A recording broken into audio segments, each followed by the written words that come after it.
오늘 하나님께서 우리에게 주시는 말씀은 로마서 15장 17절에서 21절까지 말씀입니다. 로마서 15장 17절에서 21절까지 말씀 우리 함께 읽겠습니다. 그러므로 내가 그리스도 예수 안에서 하나님의 일에 대하여 자랑하는 것이 있거니와 그리스도께서 이방인들을 순종하게 하기 위하여 나를 통하여 역사하신 것 외에는 내가 감히 말하지 아니하노라. 그 일은 말과 행위로 표적과 기사의 능력으로 성령의 능력으로 이루어졌으며 그리하여 내가 예루살렘으로부터 두루 행하며 일루리곤까지 그리스도의 복음을 편만하게 전하여노라.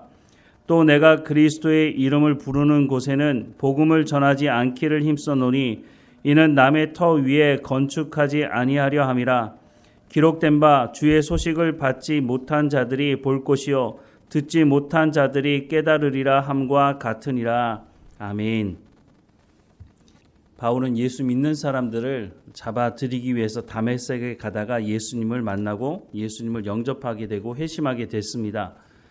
바울은 예수 믿는 사람들을 잡아들이기 위해서 열심을 냈는데 그 열심이 과도했다고 하는 것을 알 수 있는데요. 공문까지 받아서 다메섹에 가서 예수 믿는 사람들을 잡아들이려고 했던 것을 알 수 있습니다.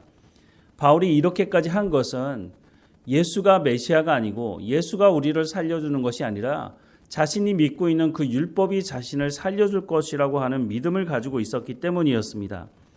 로마서 7장 10절 말씀에 보면 생명에 이르게 할 그 계명이라고 말씀을 하고 있습니다. 율법이 자신을 살려줄 거라고 하는 이 생각은 바울만 가진 것이 아니라 그 당시에 상당히 많은 사람들이 이런 생각을 공유하고 있었다고 하는 것이죠. 그런데 로마서 7장 10절 후반부의 말씀에 보면 생명에 이르게 할 그 계명이 내게 대하여 도리어 사망에 이르게 한 것이 되었도다라고 말씀을 하고 있습니다. 이 말씀은 이미 로마서에서 말씀하고 있는 말씀인데요. 율법이 우리의 죄에 대해서 지적하게 되고 우리가 죄를 깨닫게 되면 그 죄로 말미암아 우리가 사망에 이르게 된다고 하는 것을 깨닫게 된다고 하는 것을 로마서를 통해서 말씀해주고 있죠. 그러니까 율법이 우리를 살려주는 것이 아니라 율법이 도리어 우리를 사망에 이르게 한다라고 하는 말씀을 하고 있는 것이죠. 우리가 죄인이라고 하는 것을 깨달아 알 수 있게 하는 것이 율법의 가장 중요한 기능이다라고 하는 말씀을 하고 있는 것이죠. 율법이 이렇게 중요하다라고 생각한 중요한 이유는 바벨론 포로 시대로 거슬러 올라가게 되는데요. 이스라엘 백성들은 하나님의 말씀을 맡은 사람들이었음에도 불구하고 하나님의 말씀을 듣고 순종하지 않았습니다. 게다가 우상까지 숭배하면서 하나님께서 보내신 사람들의 말씀을 듣지 않았죠. 그래서 결국은 나라가 망하게 되고 바벨론 포로로 붙잡혀가게 됐습니다. 이 사람들은 바벨론 포로 생활하면서 왜 우리가 망했는지 분명하게 깨달은 것은 자신들이 하나님의 말씀을 듣고 순종하지 않았기 때문에 하나님께서 하나님의 사람들을 부지런히 보내셔서 하나님의 말씀을 전하셨음에도 불구하고 자신들이 듣지 않아서 순종하지 않아서 이렇게 되었다고 하는 것을 바벨론 포로 생활하면서 알게 된 것이죠. 그래서 하나님의 말씀을 제대로 가르쳐야겠다라고 하면서 회당 교육이 시작되기도 했습니다. 처음에는 좋았습니다. 그런데 시간이 흐르면서 이 모든 것이 형식화되고 하나님의 말씀보다 자신들이 정해놓은 장로의 유전이라고 하는 자신들이 지키기 위해서 만들어 놓은 규칙이나 규율이 훨씬 더 중요하게 되었습니다. 그리고 율법을 의인화시키면서 율법이 우리를 살려줄 거야 라고 하는 믿음을 가지고 살았다고 하는 것입니다. 그런데 이 믿음이 잘못된 것이었죠. 심지어는 예수님이 이 땅에 오셔서 내가 하나님의 언약의 약속의 말씀을 지키기 위해서 이루기 위해서 오셨다라고 말씀하심에도 불구하고 예수님을 인정하지 않았습니다. 예수님이 하나님의 말씀을 전했지만 그 말씀 듣기를 거부하고 결국은 율법이 우리를 살려줄 건데 왜 예수가 우리를 살려줄 거라고 말하느냐라고 하면서 예수님을 십자가에 못 박아 죽이는 일까지 벌이게 된 것이죠. 바울도 똑같은 생각을 하고 있었습니다. 그래서 스데반이 죽을 때에 스데반이 죽는 것은 너무 당연한 것이야 라고 증인을 섰던 사람이 바로 바울 아니었습니까? 그런데 이 바울이 다메섹에 가다가 예수님을 만나게 되는데 그 예수님이 하나님 우편에 계신 것을 보게 된 것입니다. 바울은 하나님 우편에 율법이 있을 거라고 믿고 살아왔는데 자기가 잘못 믿고 살아왔다는 것을 깨닫게 된 것이죠. 그래서 예수님을 영접하게 됐고 즉시로 예수님이 하나님의 아들이라고 하는 것을 선포하게 되었습니다. 사도행전 9장 17절에서 23절 말씀에 보면 아나니아가 떠나 그 집에 들어가서 그에게 안수하여 이르되 형제 사울아 주 곧 내가 오는 길에서 나타나셨던 예수께서 나를 보내어 너로 다시 보게 하시고 성령으로 충만하게 하신다 하니 즉시 사울의 눈에서 비늘 같은 것이 벗어져 다시 보게 된지라 일어나 세례를 받고 음식을 먹음에 강건하여지니라. 사울이 다메섹에 있는 제자들과 함께 며칠 있을새 즉시로 각 회당에서 예수가 하나님의 아들이심을 전파하니 듣는 사람이 다 놀라 말하되 이 사람이 예루살렘에서 이 이름을 부르는 사람을 멸하려던 자가 아니냐. 여기 온 곳도 그들을 결박하여 대제사장들에게 끌고 가고자 함이 아니냐 하더라. 사울은 힘을 더 얻어 예수를 그리스도라 증언하여 다메섹에 사는 유대인들을 당혹하게 하니라. 여러 날 지나며 유대인들이 사울 죽이기를 공모하더니라고 말씀을 하고 있습니다.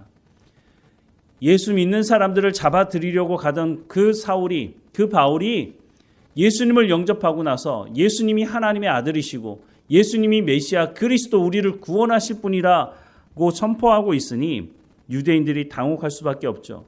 그런데 그 말을 이길 수가 없으니 사울을 잡아 죽이려고 했다고 성경은 말씀하고 있습니다. 이렇게 시간이 지나고 난 이후에 바나바가 안디옥 교회를 세울 때에 사울을 불러다가 함께 안디옥 교회를 세웠던 것을 성경은 말씀해 주고 있습니다. 이렇게 해서 1차, 2차, 3차 전도 여행을 다니게 되는데요.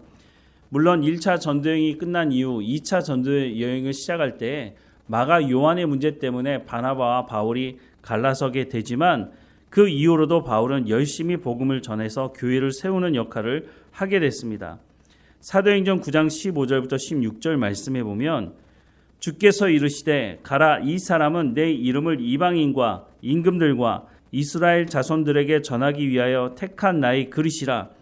그가 내 이름을 위하여 얼마나 고난을 받아야 할 것을 내가 그에게 보이리라 하시니라고 말씀을 하고 있습니다. 하나님은 바울을 부르실 때부터 이방인들에게 복음을 전하는 도구로 사용하겠다라고 말씀을 하고 있고 이 이방인들에게 복음을 전하고 교회를 세울 때에 많은 고난이 있을 것에 대해서도 이미 말씀을 하셨다고 말씀을 하고 있습니다.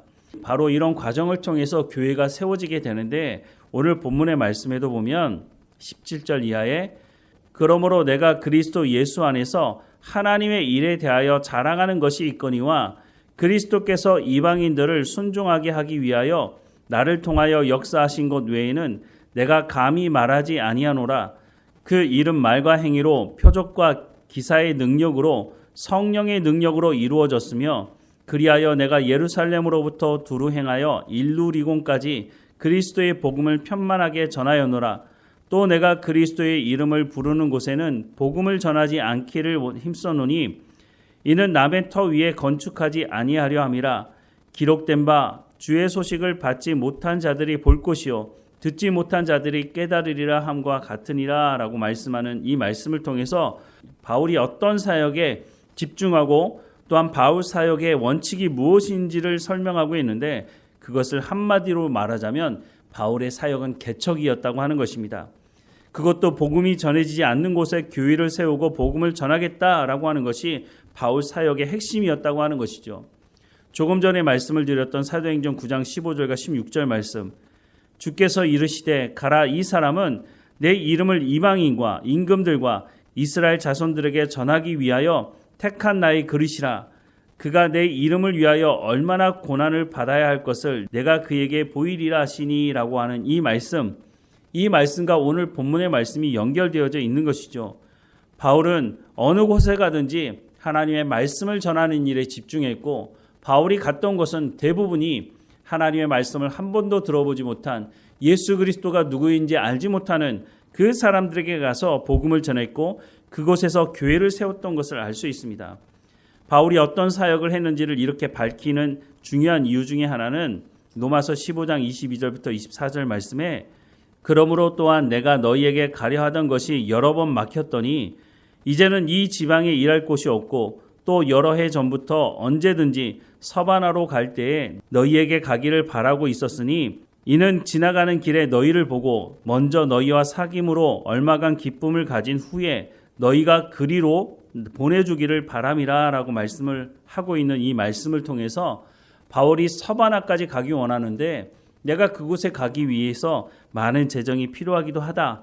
그러니까 너희가 나를 도와주었으면 좋겠다라고 도움을 요청하고 있는 것이죠. 바울은 한 번도 로마 교회에 가본 적이 없습니다. 로마 교회 아는 사람들이 그렇게 많지도 않았던 것으로 보입니다.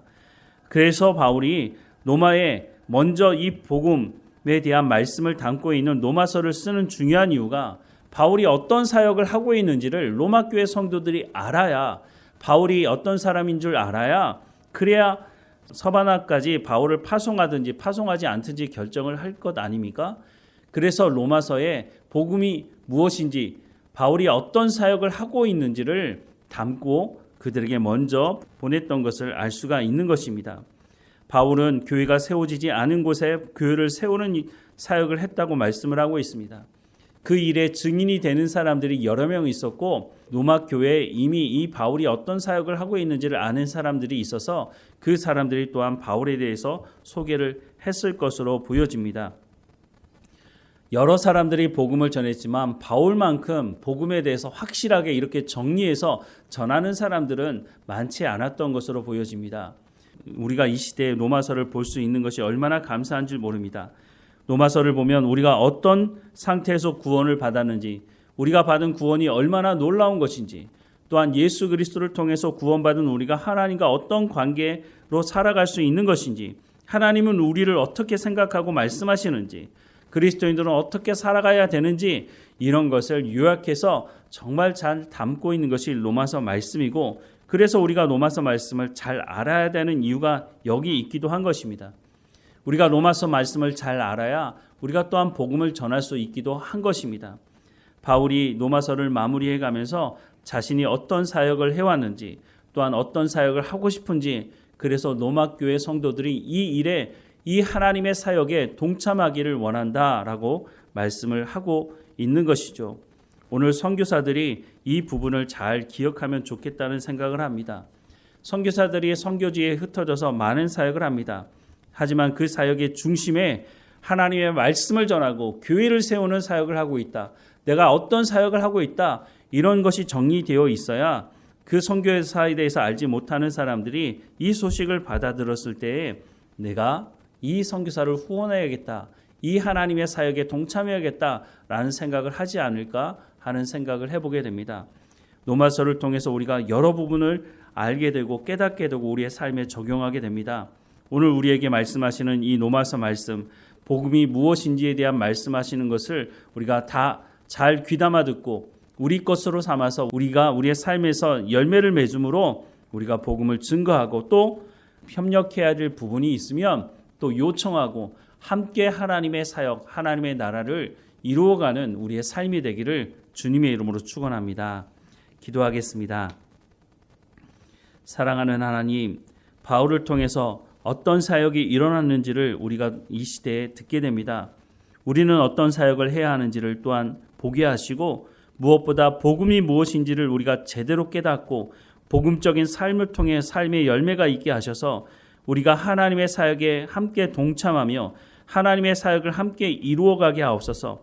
선교지에 선교하는 모든 선교사들 가운데 이 로마서를 통해서 복음이 무엇인지를 제대로 알게 하시고 그 땅에서 복음을 온전히 전할 수 있도록 하나님께서 함께 하시며 교회가 온전히 세워지고 그 땅에 있는 사람들이 또한 다른 사람들에게 나아가 복음을 전할 수 있도록 교회가 온전히 세워질 수 있도록 하나님 인도해 주시고 우리가 또한 이 하나님의 사역에 함께 동참하며 함께 사역할 수 있도록 하나님께서 우리 가운데 문을 열어주시길 또한 간절히 소망합니다. 우리가 마음에만 복음을 전해야겠다는 마음을 품고 있는 것이 아니라 실제로 우리의 손과 발을 통해서 우리의 입술을 통해서 복음을 증거할 수 있도록 은혜를 허락해 주옵소서. 우리 교회가 이 일에 힘쓰게 하시고 우리를 통해서 하나님의 나라가 확장되어지고 우리를 통해서 복음이 땅끝까지 전해질 수 있도록 하나님 은혜를 허락해 주옵소서. 바울이 열심을 가졌던 그 열심을 우리 가운데도 부어주셔서 우리가 하나님의 사역을 온전히 감당할 수 있도록 하나님 인도해 주옵소서. 오늘도 살아가는 우리의 삶의 현장에서 우리가 깨어있게 하시고 복음적인 삶을 통해 복음을 증거하는 증인으로서의 삶을 살아갈 수 있도록 인도해 주옵소서. 우리 몸의 연약함도 하나님께 고백합니다. 불쌍히 여겨주시고 강건하여 줄 수 있도록 하나님 인도해 주옵소서. 모든 치료의 과정을 하나님 인도하셔서 강건하여 줄 수 있도록 하나님 인도해 주옵소서. 늘 우리와 함께 하시는 하나님께 감사드리고 예수 그리스도의 이름으로 기도드립니다. 아멘.